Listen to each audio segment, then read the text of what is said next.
Pastor, sempre me falam de um exorcismo que o senhor já fez, em que a pessoa ficava meio que levitando. Comenta sobre isso, por favor. Eita, rapaz! Estamos na era dos fake news aí, né?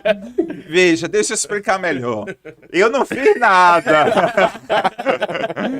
Eu não fiz nada. Mas veja, eu não era nem. Eu estava na faculdade ainda, no terceiro ano da faculdade de teologia, certo? E eu fui fazer um evangelismo em Santa Catarina. Quando nós chegamos lá em Santa Catarina, aconteceu uma situação bem espiritual mesmo, né? Em que uma pessoa aparentemente, por que eu falo aparentemente? Porque nós não estávamos lá no local e tal. Algumas pessoas ligou para o pastor distrital, que era responsável pelo local. Estávamos ali fazendo evangelismo, eu e um ancião estavam me apoiando. Só que o pastor distrital estava em uma viagem, então não podia ir lá para realmente ver o que estava acontecendo. Só abrindo parênteses aqui, as pessoas às vezes confundem muito, nem tudo é espiritual. Às vezes é uma questão emocional também, tá? E é até legal depois vocês fazerem algo parecido, porque há diferenças, né, que são legais de se pontuar. Na maioria dos casos, eu queria até dizer que é questões emocionais, né, questões emocionais. Sim, sim. Mas, de fato, a gente conseguiu identificar que essa era uma questão espiritual. Como o pastor não estava lá, então ele me ligou. Ele falou, ô Júnior e tal, você pode ir lá? E aí pense, né? Apenas estudante. Fiquei meio tenso, mas fui. E eu fui com um ancião. Um ancião aí pra galera que de repente não pode ver depois e não sabe, é um líder local da igreja, que é o braço direito do pastor. Tipo, é o pastor, as outras igrejas geralmente é o pastor, né? É o pastor local, né? Local, Diríamos assim, na é o igreja, pastor sim. local na igreja. E aí nós fomos lá. Quando nós chegamos lá, amigo, de fato foi uma experiência assim que mexeu muito com a gente. Porque verificou-se que não era... poderia ter alguma questão emocional, sim, poderia. Mas tinha muita sobrecarga de questões espirituais. Né? Por quê? Porque ela falava de pessoas, de coisas que realmente aconteceram. E a pessoa muda, se transforma, os olhos mudam, o cabelo muda. E para vocês terem uma ideia, houve uma cena que eu não me esqueço, ficou muito clara assim comigo, questões sobrenaturais acontecendo mesmo.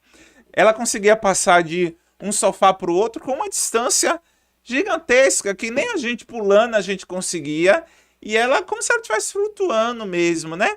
E tem um detalhe assim, se não fosse uma questão espiritual seria até cômico, mas eu preciso colocar, o ancião que estava comigo estava com muito medo, eu não sei se ele nunca tinha visto, e realmente mexe muito com a gente isso, né? E aí... eu comecei a ler alguns textos da Bíblia, orar com a família que ali estava, e enquanto eu estava orando, e ela começou a querer avançar.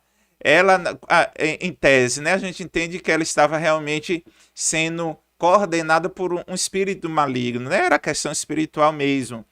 E o ancião ficou com muito medo daquilo, e atrás de mim, no ouvido... Ele só falava assim, se tu correr, eu corro, se tu correr, eu corro, se tu correr, eu corro. E a gente leva alguém para nos ajudar espiritualmente. E eu só batia nele assim, para com isso, vamos orar, vamos orar. E ele, não, se tu correr, eu corro. E aí, eu sei que nós oramos ali, graças a Deus se acalmou aquela situação. Né? Orientamos também para que posteriormente a família procurasse uma ajuda médica, um psiquiatra, para de repente passar um remédio, né? Para neutralizar, acalmar um pouquinho os ânimos e posteriormente fazer uma terapia que ajuda muito, né? Com o psicólogo e tal. Porque ali tinha a junção das duas coisas, emocional e espiritual. Então, assim, foi uma experiência que marcou bastante, mas eu não fiz nada, não. Como diz aí, eu não... Como é?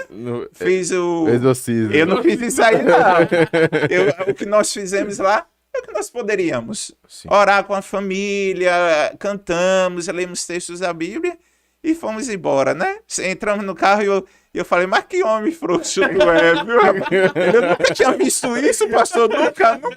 Ele tava ali atrás, e ele atrás de mim, literalmente, como alguém com medo, sabe? Se protege. Se protegendo, como a criança atrás do pai, né? Assim, e ele, se tu correr, eu corro, se tu correr, eu corro. Então, aí, hoje a gente criou um laço de amizade muito grande, aí quando eu encontro ele, eu sempre tiro o sarro da cara dele, né? Vem cá, e assim, e no momento ali... Mas não foi só essa experiência, tive outras que antes, e por incrível que pareça, enquanto pastor, desde Monte Gordo até hoje, eu nunca tive nenhuma experiência dessa, que é muito ruim. Mas enquanto ancião, eu já tive duas bem parecidas, e são situações assim, muito realmente traumáticas. A gente fica, sabe, com a alma quebrada depois, né? Porque é uma situação muito tensa, né? Muito complicada e realmente não é legal de se passar. Não é bom mesmo de se passar. Então, é algo realmente assim que você tem que estar muito bem espiritualmente, né?